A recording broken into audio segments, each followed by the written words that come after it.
কোরআন ইসলাম ধর্মের সবচেয়ে গুরুত্বপূর্ণ অংশ। হয়তো অনেকেই জানেন না আমাদের ঘরে থাকা এই পবিত্র কিতাবে কত গোপন রহস্য লুকিয়ে আছে। এই ভিডিওর পুরোটা মনোযোগ দিয়ে দেখলে আপনি এমন সব তথ্য জানবেন যা আগে কখনো শোনেননি।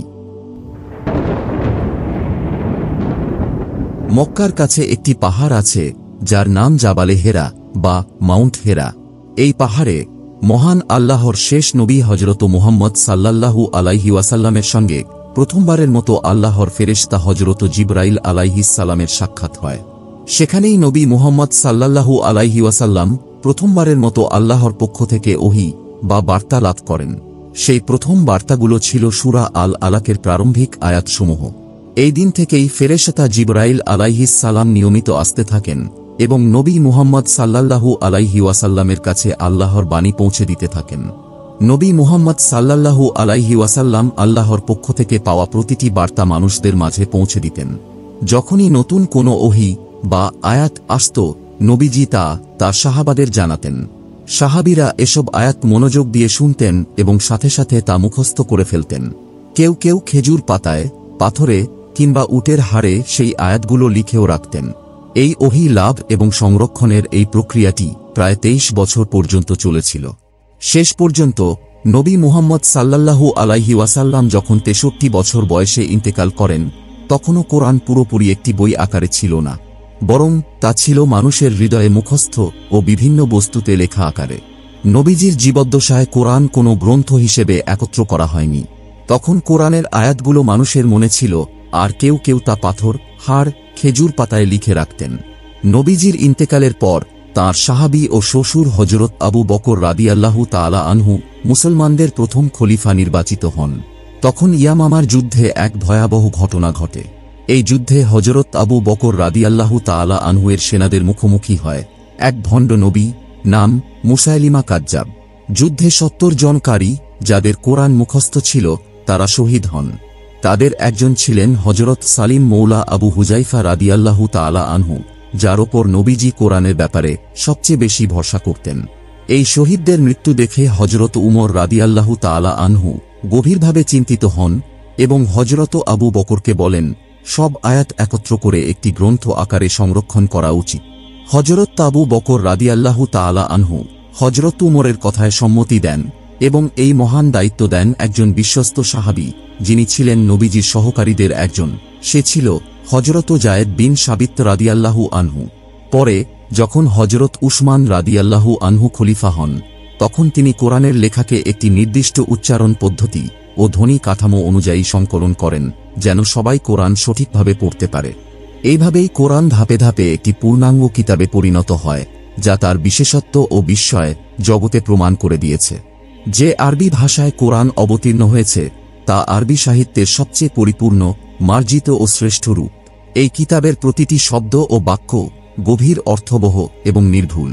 কোরআন একই বিষয় বারবার বলে, কিন্তু প্রতিবারই ভিন্ন দৃষ্টিকোণ থেকে বর্ণনা করে।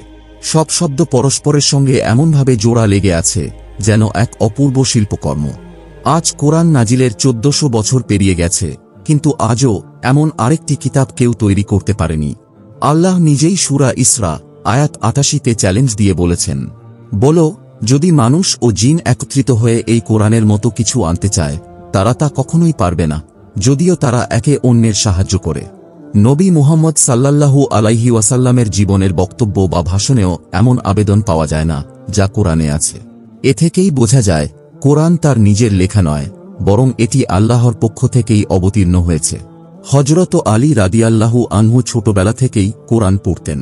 তার জ্ঞানের ব্যাপারে সবারই ধারণা আছে, কিন্তু কোরআনের মর্যাদা এমন যে তা কোনো মানুষের জ্ঞান বা খুতবার সঙ্গে তুলনীয় নয়। এই কিতাব এতটাই অনন্য যে যারা এটি শোনে তাদের হৃদয়ে সত্যের প্রতি এক ধরনের বিশ্বাস জন্ম নেয়। এর শব্দ হৃদয়ের গভীরে প্রবেশ করে। এমনকি হাদিস থেকেও জানা যায়, একবার ইসলামের কট্টর শত্রু আবু জাহেল ও আবু সুফিয়ান রাতে গোপনে এসে নবীজির কোরআন তেলাওয়াত শোনেন। অনেক মানুষ তো কেবল কোরআন শুনেই ইসলাম গ্রহণ করেছিলেন। আল্লাহ কোরআনে ইরশাদ করেন, এটা সেই কিতাব যা আমি বরকত রূপে নাজিল করেছি, অতএব এর অনুসরণ করো এবং তাকওয়া অবলম্বন করো, যাতে তোমাদের প্রতি রহমত করা হয়। কোরআন পাঠের ফলে মস্তিষ্কে কি পরিবর্তন আসে তা অনেকেই জানেন না। এক গবেষণায় দেখা গেছে কোরআন পাঠ মানুষকে ডিপ্রেশন, বিষণ্ণতা এবং এনজাইটি বা চিন্তা ও উদ্বেগ থেকে মুক্তি দেয়।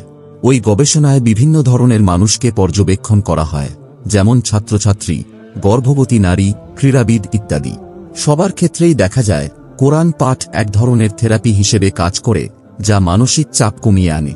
সাম্প্রতিক এক গবেষণায় এটা প্রমাণিত হয়েছে যে কোরআন পাঠ আমাদের মস্তিষ্কে ডোপামিন নামক রাসায়নিক নিঃসরণ ঘটায়, যা আমাদের মস্তিষ্কের খাদ্য হিসেবে কাজ করে। কোরআন শুধু ভাষাগতভাবে অনন্য নয়, বরং এতে বহু বিজ্ঞানের প্রশ্নের উত্তর রয়েছে, যেগুলো আজকের বিজ্ঞান বহু বছর পরে আবিষ্কার করেছে। উদাহরণস্বরূপ, কোরআনে 1400 বছর আগেই উল্লেখ করা হয়েছে বিগ ব্যাং, ব্ল্যাক হোল, পৃথিবীর ঘূর্ণন, মহাবিশ্বের সম্প্রসারণ, লোহা বা আয়রন, আঙ্গুলের ছাপ বা ফিঙ্গারপ্রিন্ট, নিউরোপ্লাস্টিসিটি, মানব সৃষ্টির ধাপ ইত্যাদি। এই বিষয়গুলো জানার জন্য বিজ্ঞানের শত শত বছর লেগে গেছে, অথচ কোরআনে আগে থেকেই ছিল। আমরা জানি আমরা মস্তিষ্ক দিয়ে চিন্তা করি, কিন্তু কোরআন বলে মানুষের হৃদয়ও চিন্তা করতে পারে। এটা শুনে অনেকে অবাক হতে পারেন, হৃদয় তো রক্ত পাম্প করে, তাই নয় কি?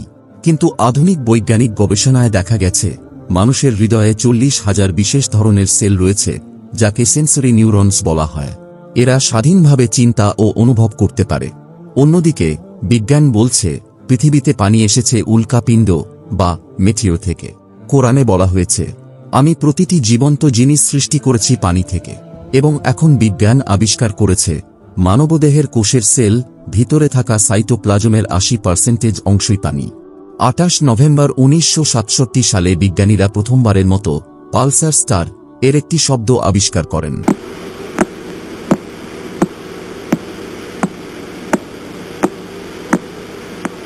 এই শব্দ শুনলে মনে হয় যেন কেউ দরজায় টোকা দিচ্ছে, টক টক করে। আশ্চর্যের বিষয় হল, কোরআনে 1400 বছর আগে এই তারকার কথা বলা হয়েছে।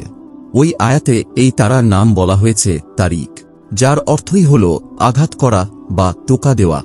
যদি আপনি সেই শব্দে মনোযোগ দেন, তাহলে সত্যিই মনে হবে কেউ যেন দরজায় টোকা দিচ্ছে। কোরআনে এই তারাকে বলা হয়েছে উজ্জ্বল তারা, যেমনটি পালসার স্টার বাস্তবেও হয়। 19 শতকে বিজ্ঞানীরা আবিষ্কার করে যে পৃথিবীর চারপাশে বিভিন্ন স্তরের প্রাকৃতিক শিল্ড বা পরত রয়েছে, যা আমাদের রক্ষা করে, যেমন ওজোন স্তর। কিন্তু এই তথ্য বিজ্ঞান জানার আগেই কোরআনে বলা হয়েছিল।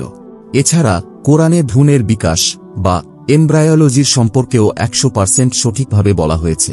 কোরআনের 6 নম্বর সূরায় বলা হয়েছে, হযরত ইব্রাহিম আলাইহিস সালামের কওম সূর্য, চাঁদ ও নক্ষত্রের উপাসনা করত। এই তথ্য এতদিন মানুষ জানত না, কিন্তু আধুনিক প্রত্নতাত্ত্বিক বা আর্কিওলজির গবেষণায় প্রমাণ পাওয়া গেছে যে সেই অঞ্চলের মানুষরা সত্যিই সূর্য, চাঁদ ও তারা পূজা করত।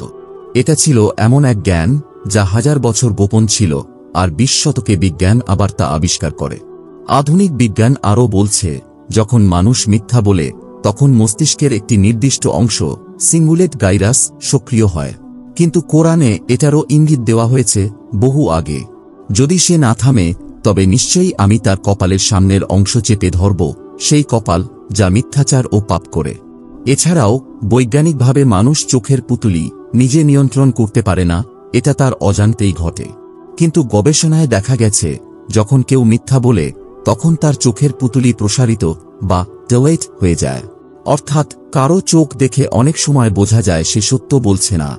এবং কোরআনে আল্লাহ বলেন, আল্লাহ জানেন চোখের বিশ্বাসঘাতকতা এবং অন্তরে যা লুকানো থাকে সেটা। কোরআনের ভেতরে এমন কিছু সংখ্যাগত প্যাটার্ন আছে যা শুনলে আপনি অবাক হয়ে যাবেন।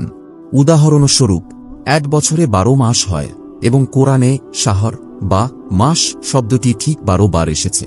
1 বছরে 365 দিন, কোরআনে ইয়ম বা দিন শব্দটিও ঠিক 365 বার এসেছে। এছাড়াও কোরআনে নবী মুহাম্মদ সাল্লাল্লাহু আলাইহি ওয়াসাল্লামের মৃত্যুর কথা 3 বার এসেছে। এই আয়াতগুলো যেসব সূরায় আছে তাদের নম্বর যোগ করলে হয় 63, যা ছিল নবীজির মৃত্যুর বয়স। উপরের আয়াতগুলো যে সূরাগুলিতে এসেছে সেগুলোর নম্বরও গভীর অর্থ বহন করে। 1. সূরা নং 40, নবী মুহাম্মদ সাল্লাল্লাহু আলাইহি ওয়াসাল্লাম 40 বছর বয়সে নবুয়ত লাভ করেন। 2. সূরা নং 13, নবীজি 13 বছর মক্কায় ছিলেন। 3. আরেকটি সূরা নং 10, আর তিনি 10 বছর মদিনায় ছিলেন। এভাবে কোরআনে এমন একটি বিস্ময়কর সংখ্যাগত প্যাটার্ন বা অ্যালগোরিদম রয়েছে যা বোঝা মাত্রই মানুষ বিস্ময়ে হতবাক হয়ে যায়। সূরা আম্বিয়াতে আল্লাহ বলেন, তিনি রাত ও দিন, সূর্য ও চাঁদ সৃষ্টি করেছেন, প্রত্যেকটি নিজ নিজ কক্ষপথে ঘূর্ণন করছে।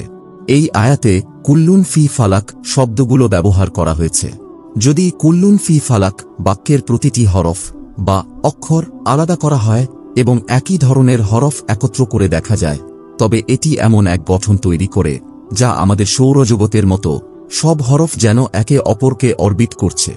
আর সবচেয়ে বিস্ময়ের বিষয় হল, এই বাক্যের অর্থ হচ্ছে একটি কক্ষপথে ঘুরে বেড়ানো। এমনকি যদি এই বাক্যটি উল্টো দিক থেকেও পড়া হয় তবুও একই বাক্য গঠন হয়।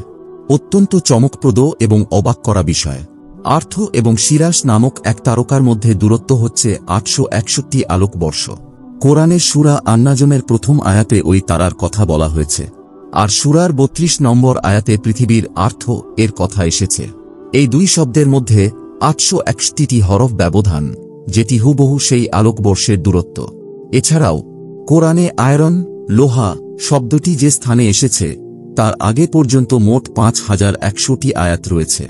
আধুনিক বিজ্ঞান বলছে আয়রন পৃথিবীর 5100 কিলোমিটার গভীরে অবস্থান করে। অর্থাৎ আয়রনের অবস্থান কোরআনে যেমন দেখানো হয়েছে, বিজ্ঞানও তেমনটাই বলছে। এই কোরআনের ভেতরে এত বিস্ময়কর বৈজ্ঞানিক তথ্য থাকা সত্ত্বেও আজ এই মহান কিতাবটি অনেকের বাড়িতে মাসের পর মাস ধুলায় পড়ে থাকে। অনেকেই কোরআন পাঠ করেন বটে, কিন্তু তা শুধু আরবি ভাষায়, যার অর্থ তাঁরা বুঝেন না, কেবল একটা তোতা পাখির মতো পাঠ করেন। এই কারণেই প্রশ্ন জাগে, যেখানে কোরআনে এত জ্ঞান ও প্রগতির উত্তর আছে, সেখানে আজ কেন বড় কোনো বিজ্ঞানী মুসলিম না? এর প্রধান কারণ হল, আমরা কোরআনকে সঠিকভাবে বুঝে পড়িনি, বরং ভুল পদ্ধতিতে মুখস্থ বা আবৃত্তি করেছি। নবী মুহাম্মদ সাল্লাল্লাহু আলাইহি ওয়াসাল্লাম বলেন, আমার মৃত্যুর পর তোমরা দুটি জিনিস আঁকড়ে ধরো, একটি হল আমার আহলে বাইত মানে পরিবার, আরেকটি কোরআন। একবার এক জাপানি লোককে একজন শেখ কোরআনের একটি আয়াত শোনালেন। যিকরু রাহমাতি রাব্বিকা আবদাহু যাকারিয়া ইয নাদা রাব্বাহু নিদাআন খাফিয়া। এরপর তাকে আরবি ভাষার অন্য একটি সাধারণ বাক্য শোনালেন। নাহনু জিনা ইলা হুনা। তারপর জাপানি সেই ব্যক্তিকে জিজ্ঞেস করা হলো, তুমি কি কোনো পার্থক্য বুঝতে পেরেছ? সে সঙ্গে সঙ্গে উত্তর দিল, হ্যাঁ, প্রথম যে বাক্যটি আমি শুনলাম সেটা ছিল একদম অন্যরকম। কারণ কোরআনের শব্দ সাধারণ শব্দ নয়, এগুলোর মাঝে এক অদ্ভুত আকর্ষণ আছে যা সরাসরি মানুষের অন্তরে গিয়ে প্রভাব ফেলে।